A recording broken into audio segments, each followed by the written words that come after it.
नमस्कार दर्शकबिन, हार्दिक स्वागत छ यहाँहरू सम्पूर्णलाई शुभ बिहानीमा। निकै नै महत्त्वपूर्ण रिपोर्टका साथ उपस्थित भइसकेका छौँ। हाम्रो मेहनतको लागि एउटा सानो लाइक र च्यानललाई सब्स्क्राइब गरी साथै छेउमा रहेको बेल आइकनलाई दबाई अलमा क्लिक गरेर साथ दिन नबिर्सनुहोला। आउनु सब समाचारतर्फ लागौँ। बलिउड कलाकार सिद्धार्थ शुक्लाको हृदयघातबाट निधन भएको छ। बलिउड कलाकार सिद्धार्थ शुक्लाको हृदयघातका कारण निधन भएको छ भने बिग बोस 13 का विजेता समेत रहेका शुक्लाको मुम्बईको कपुर अस्पताल निधन भएको द हिन्दुस्तान टाइम्सले उल्लेख गरेको छ। अस्पतालका अनुसार 40 वर्षीय शुक्लाले सुत्नु अघि औषधि सेवन गरेका थिए।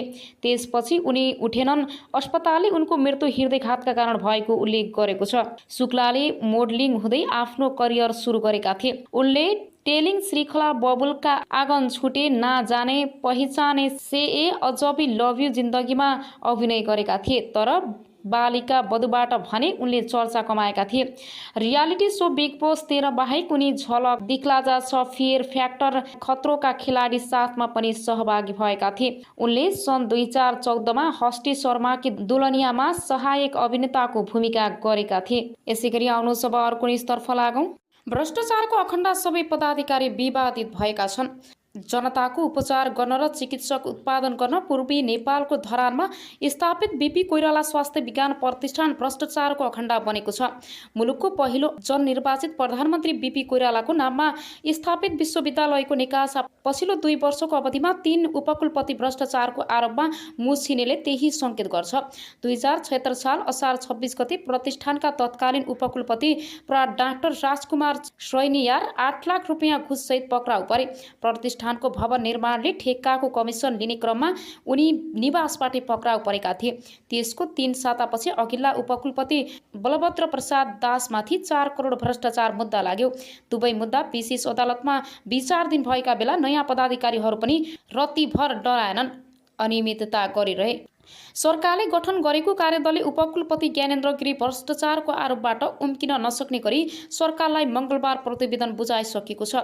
अख्तियारले गम्भीर रूपमा छानबिन गर्ने हो भने अहिलेका उपकुलपति गिरी सहितका पदाधिकारी जोडिने ठाउँ नै छैन।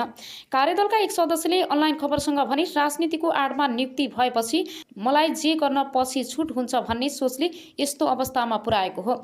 उनी आफू त बदनाम भए संस्था समेत खराएसी बनाए।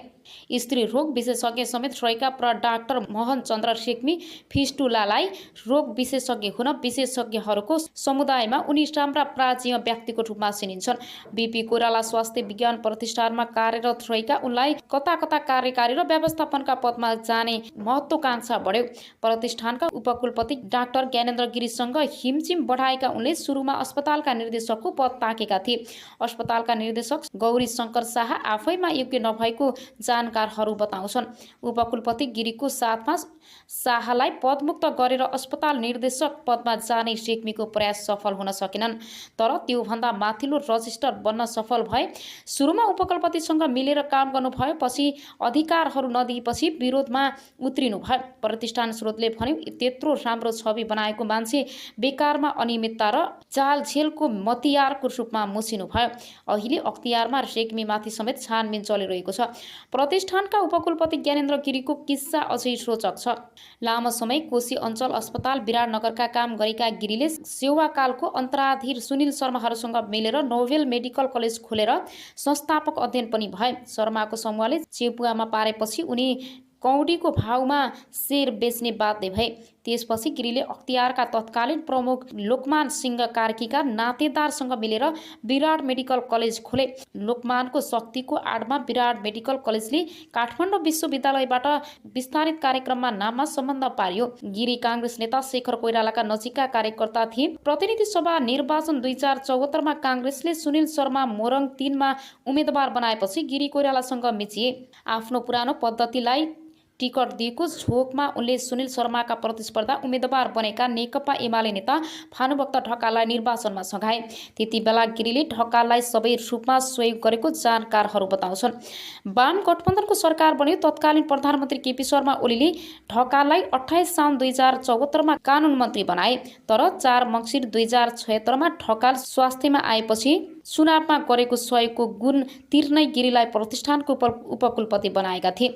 राजनीतिको आडमा पदमा पुगेका उपकुलपति गिरीले प्रतिष्ठानमा मनोमानी गर्न थाले। उनलाई कुनै शक्ति, प्राज्ञिक र आर्थिक अनुशासन जरुरी थिएन।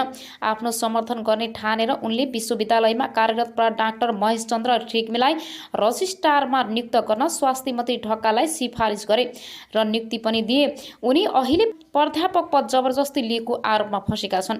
प्रतिष्ठानमा कार्यरत आन्दोलनरत चिकित्सक तथा अध्ययन कार्यदलका सदस्यका अनुसार हाल बीपीमा रहेका सबै पदाधिकारीहरू विवादित बनेका छन्। तुलनात्मक रूपमा राम्रो छवि मानिएका रेजिस्ट्रार डाक्टर गुरूप्रसाद खनाल पनि नियमित उपकुलपति हुँदा अनेक विवादास्पद निर्णयमा संलग्न रहेको पाइएको छ। कुनै प्राज्ञिक पृष्ठभूमि नभएका अस्पताल निर्देशक डाक्टर गौरी शङ्कर शाह खरिदमा मात्रै रुचि राख्ने पदाधिकारी मानिन्छन्। प्रतिष्ठान स्रोतले भन्यो प्रशासनिक दक्षता नभए पनि उनलाई खरिदको काम र कमाई हुने क्षेत्रमा औधी रुचि छ। उनको पदावधि केही महिना बाँकी छ।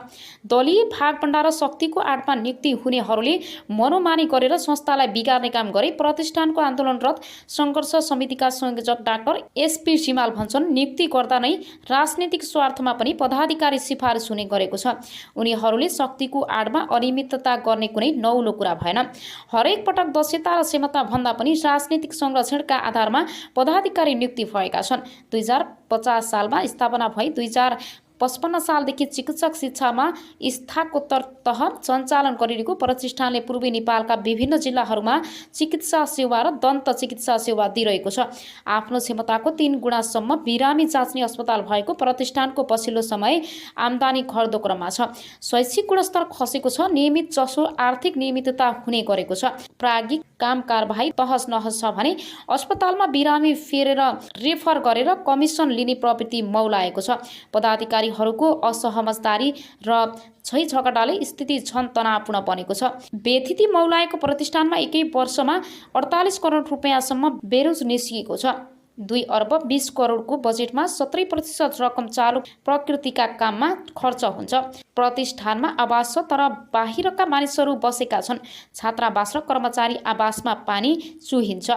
नर्सिङ स्टाफलाई आवास छैन तर संस्था बाहिरका व्यक्तिले आवास पाएका छन्। निवासमा अस्पतालमै काम गर्न जुनियर रेसिडेन्टलाई मासिक 4000 भाडा असुलिएको छ। अहिलेका यी 4 पदाधिकारीले संस्थालाई बदनाम बनाएकोले तत्काल उनीहरूलाई बर्खास्त गरेर योग्य र समक्ष पदाधिकारी नियुक्त गर्नुपर्छ। एक सिनेटरले अनलाइन खबरसँग भने नत्र आफै जनचेतनाको नाममा स्थापित स्वास्थ्य निकायको अवस्था बेहाल हुँदा सत्तारूढ दल मूक दर्शक हुने भयो।